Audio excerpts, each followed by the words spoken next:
In 1965, a single government report warned that the black family in America was heading toward total collapse. 60 years later, that same exact warning is still being repeated, almost word for word, in political speeches, news segments, and heated social media arguments. But the real story is far more complicated and far more hopeful than the headlines have ever let on. What actually happened to fatherhood in black America over the last 400 years? And why did a single report, written by one government economist working largely alone, end up shaping how an entire nation talks about black fathers, decade after decade, right up to this very day? Stick around, because the biggest twist in this story doesn't come from the distant past at all. It comes from right now, from recent data that quietly contradicts almost everything most people have been told for the last 50 years. This is the full story of black fatherhood in America today. From the forced separation of families under slavery, through Reconstruction, the Great Migration, the Civil Rights era, and into the present day. It genuinely matters because very few subjects in American life have been as misunderstood, as politicized, and as data distorted as this one.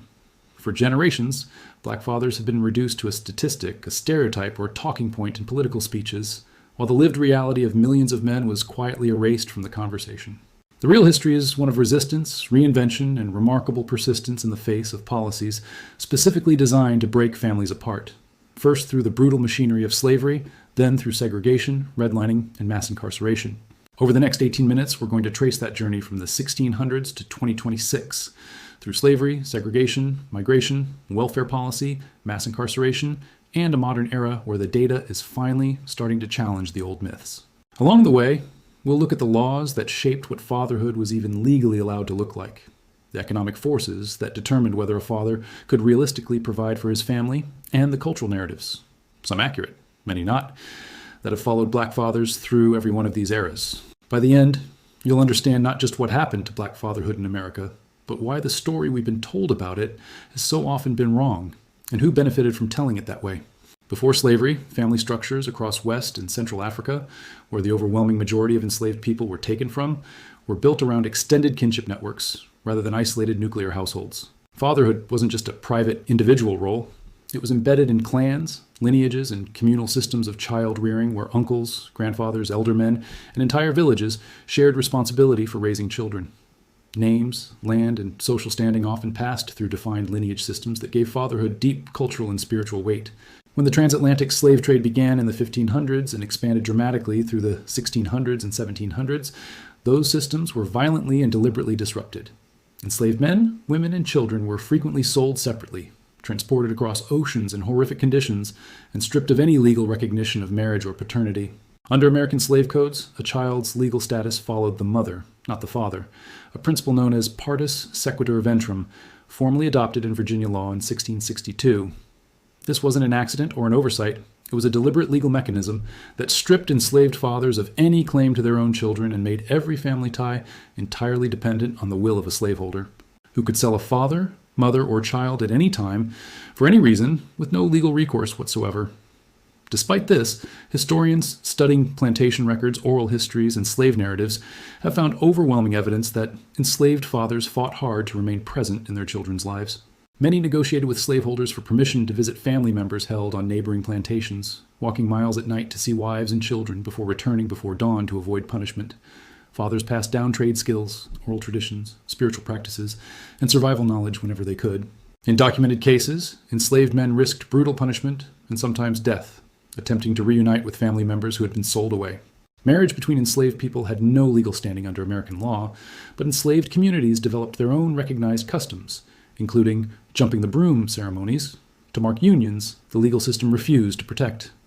Daily life for an enslaved father was defined by constant grinding uncertainty, the ever-present possibility that his children could be auctioned off at any moment, that his wife could be assaulted with no legal protection, or that he himself could be sold hundreds of miles away and never see his family again. Historians estimate that roughly 1 in 3 enslaved marriages in the Upper South was broken up by a forced sale before the Civil War, a statistic that gives some sense of just how constant this threat really was for an entire population. Yet interviews collected decades later by the Federal Writers Project in the 1930s reveal fathers who used what little agency they had, however limited, to protect, teach, and provide for their children within a system engineered from top to bottom to prevent exactly that. Some fathers secretly taught their children to read at a time when literacy for enslaved people was illegal in most southern states, risking severe punishment to give their children a skill that might one day mean freedom. Others used their limited free time on Sundays to hunt, fish, or grow small garden plots specifically to supplement what plantation owners provided, quietly asserting a provider role the law refused to acknowledge existed. The Civil War and the Emancipation Proclamation of 1863, followed by the 13th Amendment in 1865, shattered the legal architecture of slavery and triggered what historians now describe as one of the largest family reunification efforts in American history. Formerly enslaved people placed newspaper advertisements by the thousands searching for spouses, parents, and children sold away years or even decades earlier, some traveling hundreds of miles on foot based on nothing more than a rumor or a half-remembered plantation name. The Freedmen's Bureau, established in 1865, recorded tens of thousands of marriage registrations in just its first few years, as couples who had been informally married under slavery rushed to have their unions legally recognized. Many specifically, so that fathers could finally establish legal rights over their own children for the first time in their lives. This period, known as Reconstruction, briefly opened remarkable possibilities. Black men voted in large numbers, held political office at the local, state, and federal level, and began building independent households, churches, schools, and farms. But that progress was short-lived. By the late 1870s, Reconstruction collapsed under the weight of organized white supremacist violence and the withdrawal of federal troops from the South as part of a political compromise. What followed was the Jim Crow era, a system of segregation laws, sharecropping arrangements that functioned as a new form of economic bondage, and the rise of racial terror lynching, with historians estimating that thousands of black men were murdered between the 1880s and 1950s, disproportionately targeting men in positions of family, economic, or community leadership as a means of social control. Sharecropping in particular reshaped black fatherhood in painful ways. Fathers were legally free but economically trapped, forced into cycles of debt to white landowners that made stable, independent provision for a family extraordinarily difficult, often for an entire lifetime and passed down to the next generation as well. A father might work an entire year's harvest only to be told, often through deliberately falsified accounting he had no legal way to challenge, that he still owed the landowner money, a cycle that trapped families in place for decades and made the promise of freedom feel, in practical terms, painfully incomplete. Religious institutions became one of the few spaces where black fatherhood could be publicly affirmed, modeled, and protected from outside interference. And the black church emerged during this period as a central pillar of family and community life, a role it would continue to play for the next century and well beyond. Churches organized mutual aid societies that helped fathers cover funeral costs, medical emergencies, and periods of unemployment, functioning as an informal social safety net decades before any government program would extend similar support to black families. Between roughly 1916 and 1970, an estimated 6 million black Americans left the rural South for cities in the North, Midwest, and West in a movement historians call the Great Migration. Fathers frequently went first, seeking factory jobs in Chicago, Detroit, Cleveland, and New York, then sent for their families once they'd secured housing and a steady income. A pattern that was itself a deliberate strategy for protecting and providing for family under uncertain and often dangerous conditions. Urban life brought new opportunities. Industrial wages far higher than sharecropping ever offered, access to public education, and participation in a rapidly growing black middle class. It also brought new pressures. Northern cities were segregated too, just less formally and less visibly than the Jim Crow South, largely through redlining, a federal housing policy formalized in the 1930s that systematically denied black families mortgages and locked them out of the wealth-building homeownership boom that shaped white American families for generations to come, creating a racial wealth gap whose effects are still measurable today. Education expanded access to information and opportunity for many, and historically, black colleges and universities became powerful engines of the emerging black professional class, training generations of doctors, teachers, ministers, and business owners. Media representation, however, told a very different story throughout this period. From the earliest days of film and radio, black fatherhood was rarely shown at all in mainstream media, and when it was frequently caricatured, mocked, or reduced to comic relief rather than portrayed with any depth or dignity. Meanwhile, generational differences began to emerge within black families themselves. Between grandparents who had lived through the sharecropping South and grandchildren growing up in northern cities with different expectations, different economic realities, and increasingly different family structures shaped by urban poverty, discriminatory labor markets that limited which jobs black men could hold regardless of qualification or effort, and a slowly eroding industrial job base that had once provided a viable path to stability for black fathers without college degrees, but would soon begin to collapse entirely. Housing policy compounded these generational pressures directly. Public housing developments, initially built with genuine promise in the 1940s and 1950s, became increasingly concentrated sites of poverty as federal investment declined, and better-off families, disproportionately white, were able to leave for the suburbs, while discriminatory lending practices kept that same option largely closed to black families, regardless of income or credit history. Fathers raising children in this environment faced a narrowing set of economic options, even as the surrounding culture increasingly and unfairly framed the resulting hardship as a failure of individual responsibility rather than the predictable outcome of decades of deliberate policy choices. In 1965, a young Assistant Secretary of Labor named Daniel Patrick Moynihan authored a government report titled The Negro Family, The Case for National Action. It argued that a rising rate of black households headed by single mothers was, in his own words, a tangle of pathology threatening the future of black America. The report ignited immediate and lasting controversy, and would go on to shape decades of political rhetoric, media coverage, and even academic research about black fatherhood, often stripped entirely of the report's own acknowledgement that centuries of slavery, discrimination, and deliberate economic exclusion were the actual root causes it identified. Critics, including many black scholars and civil rights leaders at the time, argued the report effectively shifted blame onto black families for conditions created by structural racism, while largely ignoring the millions of black fathers who remained present, engaged, and actively raising their children despite those conditions. The following decades brought policies that compounded the damage rather than addressing it. The war on drugs, launched in the early 1970s and dramatically escalated through the 1980s and 1990s, led to mass incarceration on a scale unprecedented in American or world history, disproportionately targeting black men for offenses that later research would show were committed at broadly similar rates across racial groups. By the early 2000s, black men faced imprisonment rates roughly 6 times higher than white men, and incarceration didn't just physically remove fathers from households for months or years at a time. It created lasting, compounding barriers to employment, housing, and voting rights that persisted long after release, making reintegration into family life extraordinarily difficult, even for men determined to remain involved parents. Welfare policy added another damaging layer. For decades, some public assistance programs effectively penalized two-parent households by reducing benefits when a father remained in the home, creating perverse disincentives that critics across the political spectrum argued discouraged marriage among low-income families, black and white alike. Public opinion during this era increasingly conflated physical absence from the household with emotional or financial abandonment, largely overlooking a growing body of research showing that many non-custodial black fathers remained deeply engaged in their children's lives, providing financial support, spending regular scheduled time with children, and maintaining strong emotional bonds even without living under the same roof. Economically, the collapse of manufacturing jobs in the very cities fathers had migrated to for opportunity hit black communities especially hard beginning in the 1970s, removing another critical pathway to the stable provider role that earlier generations had fought so hard to establish and pass down. Here's where the story starts to look very different from the myth most people grew up hearing. According to data from the Centers for Disease Control's National Center for Health Statistics, black fathers who live with their children rank on measures like helping with homework, eating meals together, and bathing, dressing, or diapering young children. Among the most involved fathers of any racial group in America, frequently matching or outperforming national averages across nearly every category measured.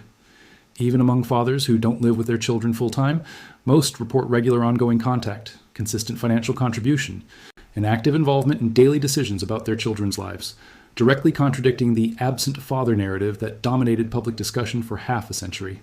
Social media and digital platforms have amplified different, far more accurate portrayals of black fatherhood. Online movements celebrating black dads, viral videos of fathers at school pickup lines and daddy-daughter hair braiding tutorials, and grassroots organizations built specifically around supporting and documenting engaged black fathers have reshaped public conversation in ways that would have been unimaginable a generation ago.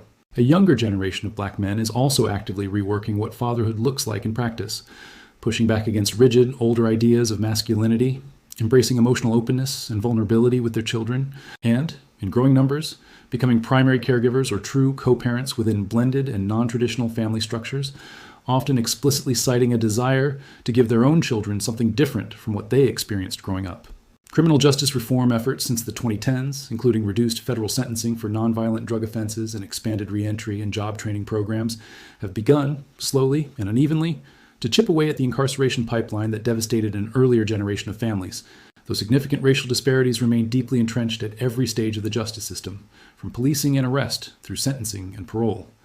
Fatherhood programs specifically designed for incarcerated and formerly incarcerated men have also expanded significantly, helping fathers maintain contact with children during a prison sentence and rebuild those relationships afterward, an area of policy and philanthropy that barely existed a generation ago.